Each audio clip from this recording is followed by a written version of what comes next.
It has often been said that those who fail to learn from history are doomed to repeat it.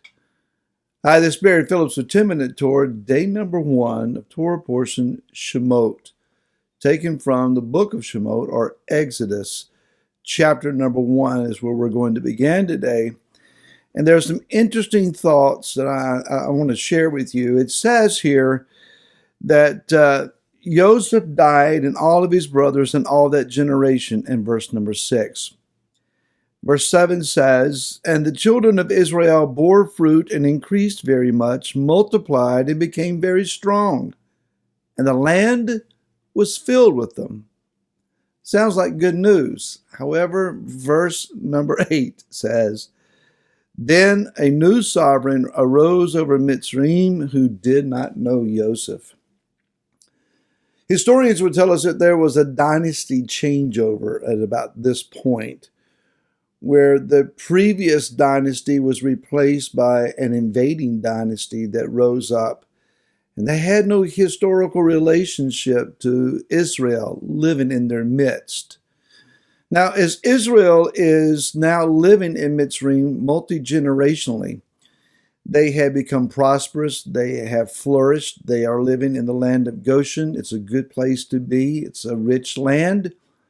Maybe they saw themselves as a subculture of Mitzrayite life, a subgroup of some sort, maybe even the prominent subgroup, if you will. Whatever their mindset about themselves, the reality is they had lost any understanding of a claim to the inheritance to the land.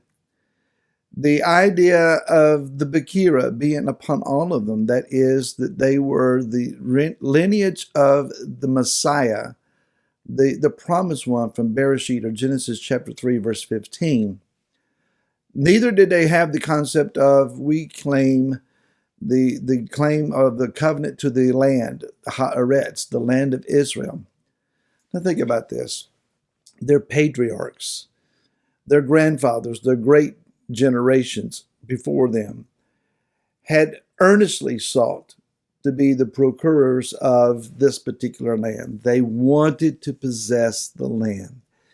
They went to necessary measures to buy title deeds and to secure the inheritance for future generations. In some cases, blood was shed, efforts were made, lives were risked, great endurance was required. The whole drama that we've just talked about between Joseph and his brothers and all the necessity of the situations that they went through just to be reconciled and restored. So this new sovereign comes and he doesn't have any understanding of who Joseph is or his significance, no historical connection. Here's my question. Was it not only the sovereign but also Am Israel at this point that they forgot Joseph? Somehow they had lost touch with the legend, with the story. And the result of that is they lost connection to their own long-term history, the long-term connection to the land, and they got stuck, and ultimately they became enslaved. It would take a mighty deliverance by the hand of Yah, using the most powerful figure up until the time of Yeshua, Moshe, to come and see them set free. And Moshe's own process was overwhelming. Here in America, I fear that we have done the exact same thing. In the early 1600s, there were those that were persecuted for their belief, and they had left England and gone to other nations only to come back and come to this new world. The Puritans, as they were called, landing at Plymouth Rock. My own ancestors came to America and landed in that same region on the Winthrop fleet. We are almost 400 years in this land. What has been lost to us, though, my father, my grandfather, they had no connection to that whatsoever. It took some digging. And when I started digging in genealogy, I began to learn a history that is vibrant and important. And I realized after reading the writings of those who endured those days and studied historical documents that they went through great times of suffering. Many of them died. Among those who came in on those tiny little ships, braving the ocean, they came at the wrong time of the year. They came in the wintertime. They had no lodging. They had no proper foods. Many had gotten sick en route and died. Of those that made it onto the land, many of them died in the first year. It looked like a dismal failure, but they persevered. Out of that, this nation had some origins. Yes, here in Virginia, in Jamestown, there was also much endurance. Somehow, the generations that are now arising among us, they have not been taught these things, at least not properly.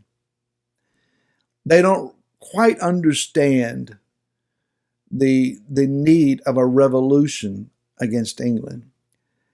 They don't understand properly, in my estimation, the concepts of freedom, and personal liberty. We have forgotten in this nation that men and women, and children for that matter, bled and died and suffered great atrocities. They had to endure great hardships just to survive, just to give birth to this nation. Now, I'm not in any wise claiming that America is guiltless and without its own issues. Ask any First Nations peoples about that, and you'll get a shocking storyline. But what I am saying is where we are right now as a nation did not come without cost and with great price. Just in modern history, in World War I and II, in the Korean conflict, in Vietnam, and subsequent wars, now in the Persian Gulf, many have suffered and endured to maintain a sense of freedom and liberty for us. How easily we forget. So what is it that we should need to remember? Somehow we have forgotten not only our historical connection to those that were heroic, and their efforts to give birth to America, but we have definitely lost contact with spiritual heroes, men and women who prayed and endured and sought for revival and outpouring and a turning of hearts in this land from wickedness and indulgences unto righteousness and purity, a return to the purity of the word.